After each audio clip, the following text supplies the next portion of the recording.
মধ্যপ্রাচ্যে যুদ্ধ পরিস্থিতির কারণে বিশ্ববাজারে জ্বালানি সরবরাহ ব্যবস্থায় কিছুটা বিঘ্ন ঘটলেও দেশে আপাতত জ্বালানি সংকটের আশঙ্কা নেই বলে জানিয়েছে বাংলাদেশ পেট্রোলিয়াম কর্পোরেশন বিপিসি। পর্যাপ্ত জ্বালানি তেলের মজুদ আছে জানিয়ে বিপিসি বলছে, জ্বালানি ও ক্রুড অয়েলবাহী বেশ কয়েকটি জাহাজ চট্টগ্রাম বন্দরের পথে রয়েছে। পাইপলাইনে ভারত থেকেও জ্বালানি আনা হচ্ছে জানিয়ে বিপিসি চেয়ারম্যান বলছেন, নিরবচ্ছিন্ন সরবরাহ বজায় রাখতে বিকল্প উৎস থেকে আমদানি ও রেশনিং ব্যবস্থা চালু করা হয়েছে। জ্বালানি বিশেষজ্ঞরা বলছেন, ভবিষ্যতে এমন পরিস্থিতি মোকাবেলায় জ্বালানির কৌশলগত মজুদ বাড়ানোর উপর গুরুত্ব দেওয়া প্রয়োজন। রিপোর্ট দিনার সুলতানার।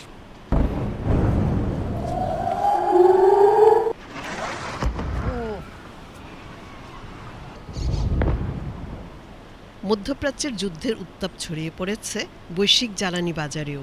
সরবরাহে কিছুটা অনিশ্চয়তা তৈরি হলেও দেশে আপাতত জ্বালানি সংকট নেই বলে জানিয়েছে বাংলাদেশ পেট্রোলিয়াম কর্পোরেশন বিপিসি।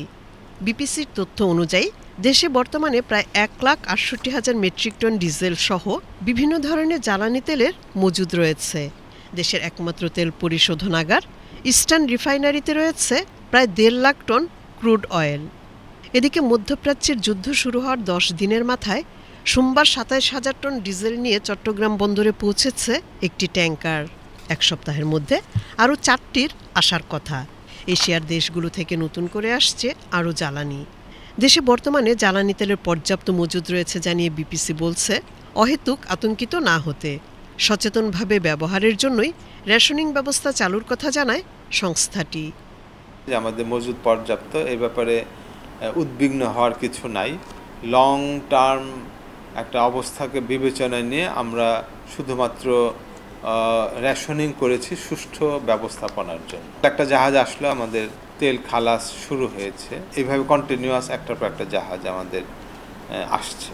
বর্তমান যে সিচুয়েশনটা, আমরা এই সিচুয়েশনের মধ্যেও আমরা আমাদের মজুদ পরিস্থিতিটাকে যাচাই করছি। আমরা ইন্ডিয়া থেকেও তেল আনছি, পার্বতীপুর পর্যন্ত যে পাইপলাইন আছে ইন্ডিয়া থেকে, সেখানে 5,000 মেট্রিক টনের একটা লট আসছে। যুদ্ধ পরিস্থিতি দীর্ঘায়িত না হলে জ্বালানি সরবরাহে বড় ধরনের সংকটের কোনো আশঙ্কা নেই বলে মনে করছেন বিশেষজ্ঞরা। চালান বন্ধ হয়ে গেলে ডেফিনেটলি আতঙ্কের ইস্যু আছে, কিন্তু এখন পর্যন্ত চালান বন্ধ হওয়ার কোনো নমুনা আমাদের কাছে নাই। আগামী অন্তত 1-1.5 মাস আমাদের সরবরাহ আছে বলে আমরা জেনেছি। আতঙ্কগ্রস্ত হয়ে যদি আমরা দেখি যে প্রচুর লোকজন হোর্ডিং করছে, যার 10 লিটার দরকার সে 20 লিটার নিচ্ছে, অর্থাৎ আমার ডেইলি যতটুকু সাধারণত খরচ হয় তার চাইতে দ্বিগুণ খরচ হয়ে যাচ্ছে, তাহলে 15 দিনের স্টক আমার 7 দিনে শেষ হয়ে যাবে। তো ইতিমধ্যে অনেক পাম্প কিন্তু খালি হয়ে গেছে, বিকজ সবাই অতিরিক্ত সংগ্রহ করেছে।